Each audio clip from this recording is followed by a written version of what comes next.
Rapid IT সলিউশনের পক্ষ থেকে সবাইকে জানাই ধন্যবাদ।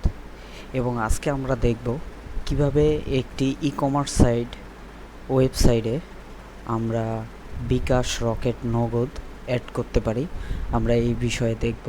প্রথমে আমরা চলে যাব আমাদের ওয়েবসাইটের ড্যাশবোর্ডে। সেইখান থেকে চলে যাব আমাদের প্লাগইনসে, অ্যাড নিউ প্লাগইনে যাব।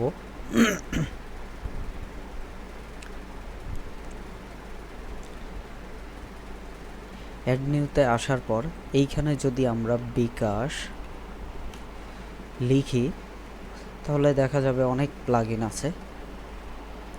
আচ্ছা, এইখান থেকে আমরা সফটেক্স আইটির যেটা আছে আমরা এটা ইনস্টল করলাম।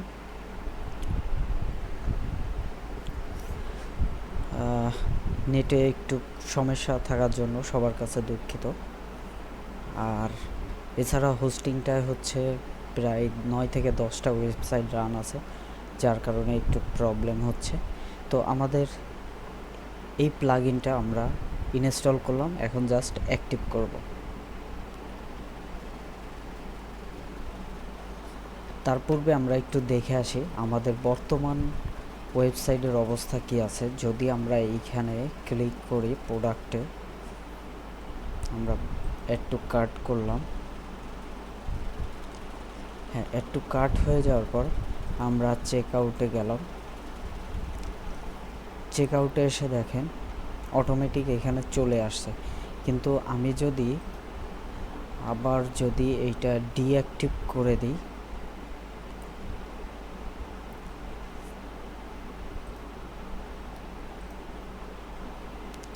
এবং আমাদের সাইটটা যদি আবার রিলোড দিই,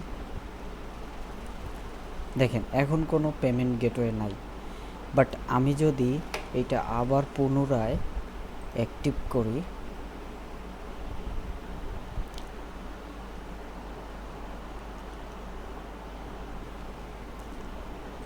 এখন যদি রিলোড দিই তাহলে আমরা দেখব আমাদের বিকাশ, রকেট এবং নগদ অ্যাকাউন্ট চলে আসলো। এইগুলো কিন্তু প্রত্যেকটাই কিন্তু পার্সোনাল অ্যাকাউন্ট, ঠিক আছে?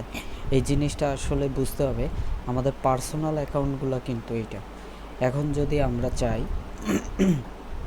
আমাদের পেমেন্টটা কিভাবে সেট করব, সেখানে আমরা চলে যাব কমার্স থেকে সেটিংসে যাব। সেটিংসে আসার পর পেমেন্টসে যাব। এইখান থেকে দেখেন এইগুলো হচ্ছে এনেবল করা আছে, অর্থাৎ আমি বিকাশ যদি আগে যাই বিকাশ সেট আপ করার জন্য, এইখান থেকে আমাদের বিকাশ পেমেন্টটা আপনি ইচ্ছা করলে টাইটেল দিতে পারেন।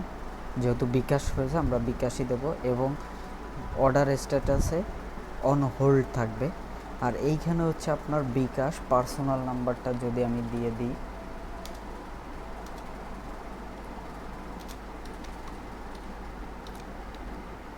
এখন এইটা পার্সোনাল না এজেন্ট। যদি আমাদের পার্সোনাল হয় পার্সোনাল, এবং হচ্ছে যখন কেউ আপনাকে টাকাটা সেন্ড করবে তখন যদি অটোমেটিকলি ক্লায়েন্টের কাছ থেকে যে চার্জটা আছে সেইটা কেটে নেওয়ার জন্য আপনাকে এই অপশনটা টিকমার্ক করে দিতে হবে এবং হচ্ছে সেভ করে দেব। আমি নাম্বারটা কপি করে নিতে পারি, কারণ আমার বিকাশ, রকেট, নগদ সেম। আচ্ছা, আমি যদি এখন রকেটে যাই, আচ্ছা রকেটও দেখেন সেম প্রসেস, এবং নাম্বারটা এইটা দেওয়ার পর আমি এইখানে এক্সট্রা একটা 9 দিব, কারণ আমার অ্যাকাউন্ট নাম্বারটা শেষে 9 আছে এবং সেটা পার্সোনাল। আর হচ্ছে চার্জ নিয়ে নেওয়ার জন্য টিকমার্ক করে দিলাম। এখন দেখি আমাদের এই দুইটায় আসলে নাম্বার শো করে কিনা। এইখানে আমাদের নাম্বারটা শো করবে। হ্যাঁ, তো আমরা দেখি একটু ট্রাই করে। আচ্ছা দেখেন বিকাশ আমাদের পার্সোনাল নাম্বারটা এইখানে অটোমেটিক চলে আসছে, এবং রকেটেও আমাদের নাম্বারটা চলে আসছে। এবং নগদেও যদি আমরা দিই একইভাবে চলে আসবে। যখন ক্লায়েন্ট আপনাকে অর্ডার করবে এইখানে রকেট নাম্বার দিবে এবং হচ্ছে রকেট ট্রানজ্যাকশন আইডি দেবে এবং প্লেস অর্ডার করবে, তখন কিন্তু আপনি অটোমেটিক এইখানে দেখতে পাবেন। আর কিছু কিছু অপশন আছে যেগুলো হচ্ছে কিছু কিছু প্লাগইন আছে যেগুলো দিলে আপনাদের সাইট কিন্তু কিছুদিনের মধ্যেই দেখবেন বা ক্রিটিক্যাল ইরর চলে আসবে। সেই সমাধানের জন্যই এইটা, আপনারা যদি এই সফট আইটি থেকে এইটা নেন তাহলে আশা করি কোনো ঝামেলা হবে না এবং পেমেন্ট ইস্যুও থাকবে না। তো সুতরাং আপনারা যদি চান এইভাবে আপনাদের পেমেন্ট গেটওয়ে সেট আপ করে নিতে পারেন, যেমন আজকে আমরা যেভাবে করলাম। আর একটা জিনিস এইখানে আছে টাকা, এই ইউএসডি, এবং আমাদের এইটা করতে হবে ডলারে। জাস্ট আমি এইটা দেখাইলাম আমার এক ক্লায়েন্টের, কিন্তু এই ডলারটা কিভাবে চেঞ্জ করবেন, এইখানে টাকা আসবে আমি সেইটাও দেখাই দিচ্ছি। আপনারা আবার চলে যাবেন ড্যাশবোর্ডে, সেইখান থেকে আসবেন ই-কমার্স সেটিংস, এবং এইখানে দেখেন এইখানে হচ্ছে কারেন্সি আছে ইউএসডি। আমি যদি এইটা বিডিটি দিই তাহলে টাকা দেখেন চলে আসলো। আমি সেভ করলাম এবং রিলোড দিলাম, দেখেন অটোমেটিক এইখানে টাকায় কনভার্ট হয়ে গেছে। তো সুতরাং আমরা এইভাবে আমাদের কাজটা করে নিতে পারি। যেহেতু আমাদের এইটা ইউএসডি আছে ক্লায়েন্টের, তো সুতরাং আমরা ইউএসডি করে নিতে পারি।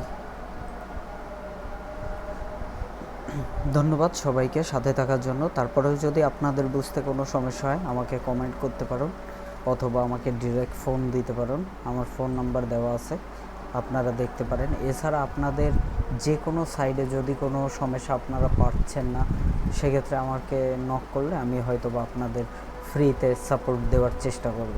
ধন্যবাদ।